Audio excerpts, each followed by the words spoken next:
You guys not allowed. Sorry. Nah, I'm just kidding. In only 2 episodes, The Last Dance has already provided us with bits of info hardly anyone had known before. Michael Jordan losing to Danny Ainge on the golf course, precipitating a 63-point explosion the next day, was a revelation. Jordan's reaction to the description of his rookie year Bulls team was something. And we really got a sense of how underpaid Scottie Pippen really was.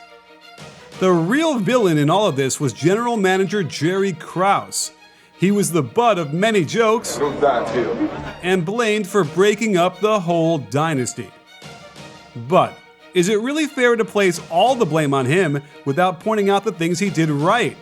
After all, the Bulls did win 6 titles in 8 years, and someone had to put the team together. That type of sustained excellence doesn't just happen. So, let's look at the moves Jerry Krause made throughout his tenure with the Bulls and see how much credit he really deserves.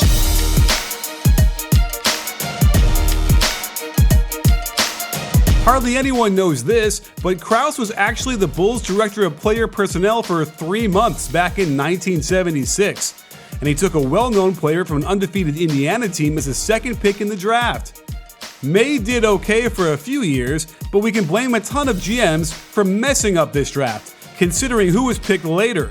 Hall of Famers Adrian Dantley, Robert Parrish, Alex English, and Dennis Johnson.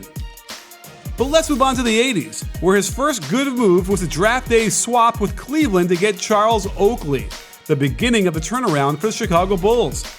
Oakley was the enforcer, protecting Jordan and scaring teams from following his airness too hard.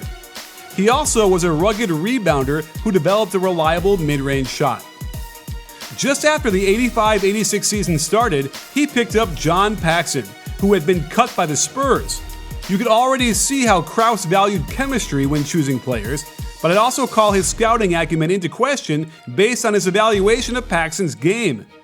Either way, Paxson was a starting guard on 2 title teams and hit the clutch shots that brought them a title in 2 different finals. Cut to the next summer, where they continued the purge of pre-Krause Bulls in order to usher in a new culture. He somehow got the Knicks to give up an 87 first-round pick and an 88 second-rounder in exchange for Jawan Oldham, a guy who hadn't averaged more than 7.5 points a game. If you're wondering why this deal was important, when it came time to use that first-round pick in 87 with the 8th pick, he selected Olden Polynice.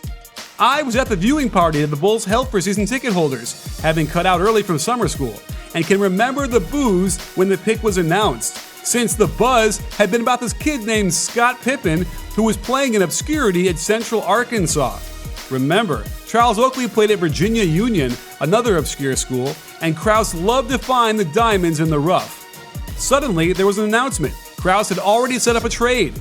Seattle got Polynice and Chicago got Scottie. However, there was more to this deal. They exchanged future first-round picks, and that will come up big for the Bulls in a couple of years, so hang on. As we all know, Scottie became the best number 2 of all time, a Hall of Famer and the best perimeter defender of his generation, if not ever. And from a general manager standpoint, getting Pippen to sign an extension that led him to being the worst paid superstar ever was a win for the team. Remarkably, he made a pick that would be just as important for the team with the 10th pick, drafting skinny forward Horace Grant from Clemson.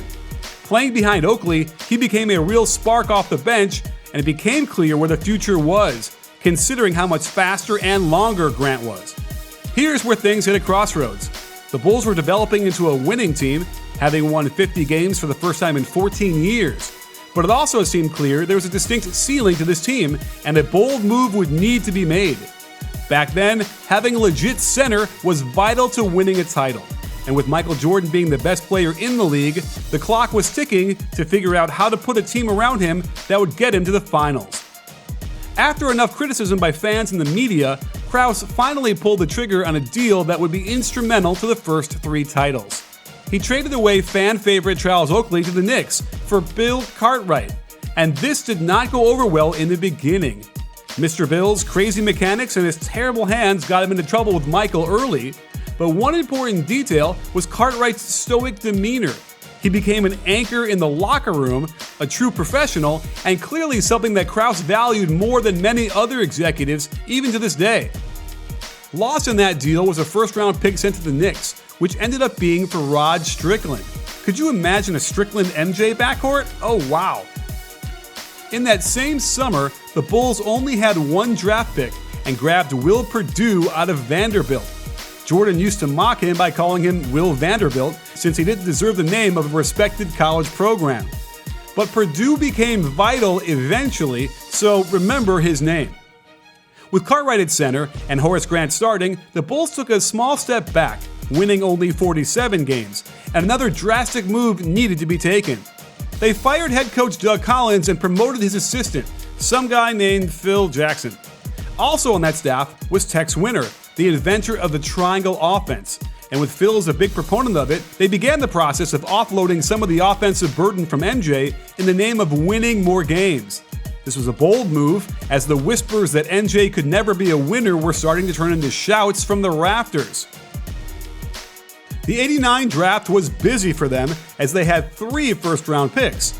Krause didn't really hit a home run with any of them, but Stacey King was instrumental in their Game 6 fourth-quarter comeback in the '92 finals against the Blazers, and is also instrumental in calling games for the Bulls now. Rose crosses over the fadeaway. Let me step back and kiss myself. BJ Armstrong ended up being a key reserve for 2 title teams and the starter on their third of the '90s. Another great locker room guy who was thoughtful and dedicated to the team. Plus, he could be the spot-up shooter alongside Michael Jordan that he needed. Which was worth noting, this is when the Bulls finally let go of searching for a ball-dominant point guard to play alongside Michael. With the triangle offense, they were able to provide spot-up shooters alongside him to relieve pressure, and it was a big reason they made the jump to the next level, utilizing John Paxson, BJ Armstrong, and Craig Hodges, and their wins spiked. In the summer of '89, Krause was able to trade backup center Dave Corzine and get 2 second-round picks for him.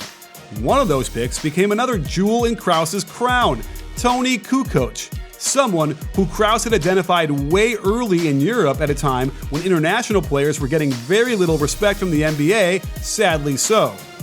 As we all know by now, Kukoc became a 6th man of the year and ultimately a small ball power forward for the second three-peat.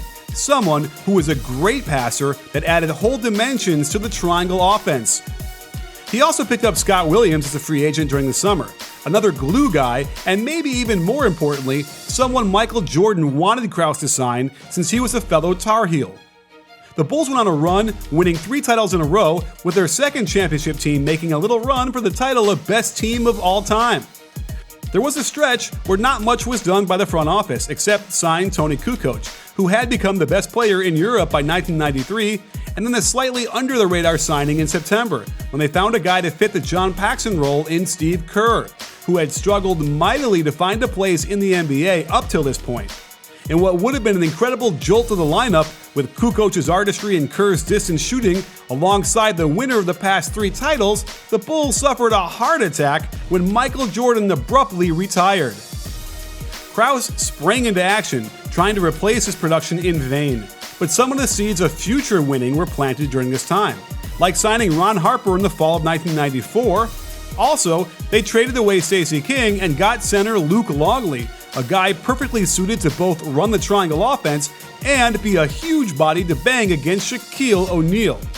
In what might have been Krause's best move of his tenure in Chicago, on the eve of the 95-96 season, he traded Will Perdue, remember him, to the San Antonio Spurs for one Dennis Rodman, who at the time appeared to be an unhinged wild card, long separated from his heyday with the back-to-back Pistons title winners.